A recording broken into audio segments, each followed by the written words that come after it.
Hive, fairly new, called King of Jewels. There's going to be a special Rising Star card in the game, and it's just yeah. If you've played Yu-Gi-Oh before or Pokemon cards, I've played Pokemon cards and Yu-Gi-Oh a little bit a long time ago. Then it's effectively an online version of that using NFTs, but it's been really well thought out and it works really well. So it'd be great to support them. They've done an amazing job creating this game, and I just wanted to run through the tutorial because I got completely stuck trying to figure it out. The main language of the creator of the game is Spanish, so there wasn't really an easy tutorial to follow. So this is a tutorial of basically how to get through the tutorial in the game. Once you do that, you can do that for free. Just try it out. If you enjoy the game, you can buy a starter pack which gives you cards, additional cards, so that you can play a little bit better. Otherwise, you won't get very far. For about $10. And if you please use our referral link below, that will help support Rising Star as well. As you know, we're a free-to-play game, so it's been a little bit tough through the bear market, but we're doing okay now. We've got some good reward pools and things being set up for raise when they come out. But if you could use that link below, if you do go on to buy some cards, then we'll get a little bit of commission from that, so that would be much appreciated. But anyway, run through the tutorial, see if you enjoy it. If you want to have a game, hit me up in the Rising Star Discord and tell me that you're available. We can add each other as friends in King of Jewels, and we can play together, or you can just play ranked. But anyway, let's just get on with the tutorial.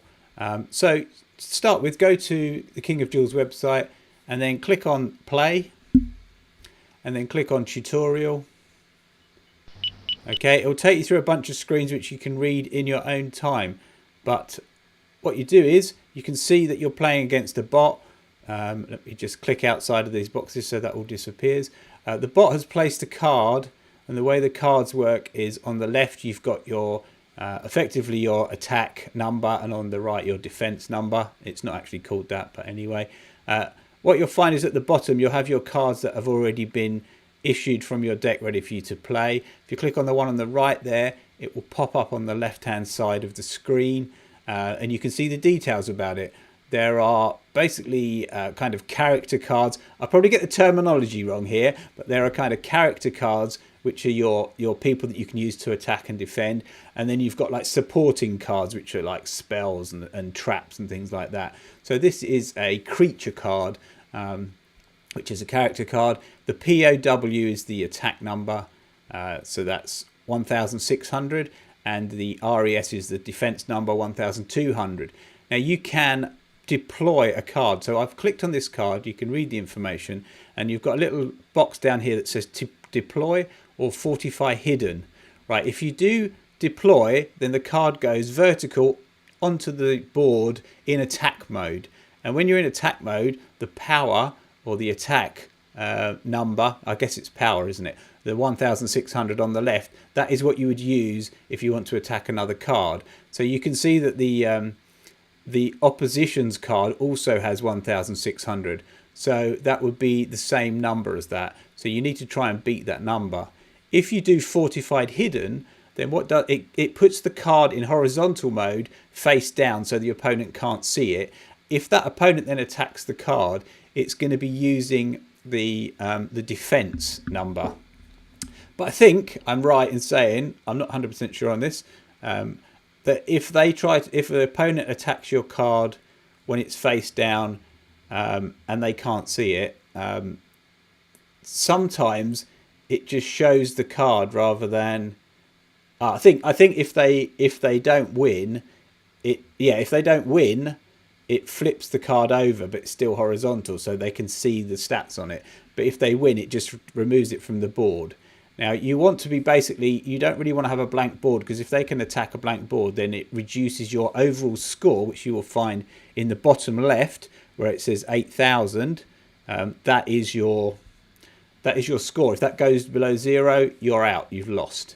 And if they attack and you've got nothing on your board, then basically that number starts to get reduced. So you always want to try and have a card on the board to defend. So anyway, what I'm going to do is I'm going to deploy that.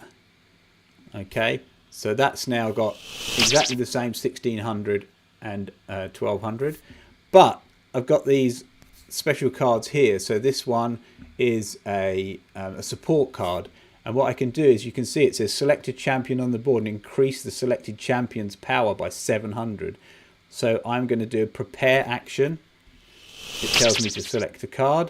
I'm going to select my card, and you'll see that my power has now gone up to 2,300. So I can now beat that card. Right.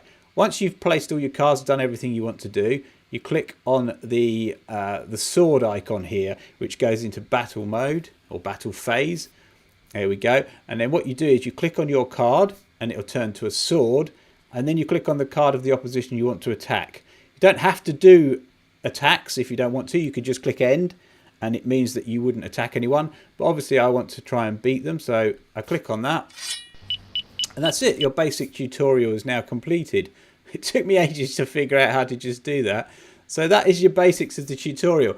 And then you, if you wanted to carry on, you're waiting. It says turno rival over here, or the turn of the rival. So your opposition are having their go now. So you can wait. Does it carry on, or is that it? No, that's it, I think. So if you carried on playing in a normal match, then you just keep repeating that process and you take turns. So that's the basic tutorial. I just thought it'd be good to go through that because I did struggle. Once you've done that, you can then decide what you want to do. You can do ranked games, or you can carry on doing some play against friends and things like that. So if you want to play a game against me, I think you'll need to buy the starter pack. Let me just show you where that is as well. So click back on your browser or whatever, go to market, and then over on the right you'll see deck initial, and it says warning, buy only once, because you only need it once. Just click on that. It will show you the cards that you're going to get in it, which are actually different than the cards I got. I wonder if that's changed. That's interesting. Ah, it's the second. It's a new one. Interesting. So anyway, you do that, and then you can click on the buy button, which is quite hidden. It's just text down here. Click on the buy button, and it will take you to a Hive Pay. There you go. So it's $10, and you can use a token. You can pay with King of Jewels token or Swap Hive. And then once you've got that, you go back to the game, and you will go to, I think you go to market. Yeah, you go to market. This was a bit confusing as well. You go to market and then object. Okay, so you click on object. Oh no, I've got a crate. I didn't even know I had that. I think I got that today for staking some KOD. Let me open that. I've never opened a crate. Oh, I get a card. There we go. That's nice, isn't it? So yeah, this is where you can open your pack. And then once you've got your pack open, you go to deck, and you can play around with your deck by clicking. You can click on the cards on the left to remove them from your current deck. And then on the right, it will show you everything you've got. And you can click on those cards to add them to your deck. You can have between 20 and 30 cards in your deck. And then you click the save at the bottom, and you've got a chance to save it into, let me just do that. You can save it to your main deck, or you can have a secondary deck. So you can switch between the two and play with those. If you want to play a friend, click on where you've got the single person at the top there. No, that's me, sorry. On the two people icon, and there you can put a Hive username in. Send me a friend request if you want to have a game against me. And that's it for now. I don't want to go on too much, but it's a fantastic game, and I love it because I used to enjoy playing Pokemon cards, so it's right up my street. And I've been trying to play ranked games, but there aren't enough people, so quite often I can't play. But if you want to play, give me a shout. Hope you enjoyed it. There we go. Bye bye.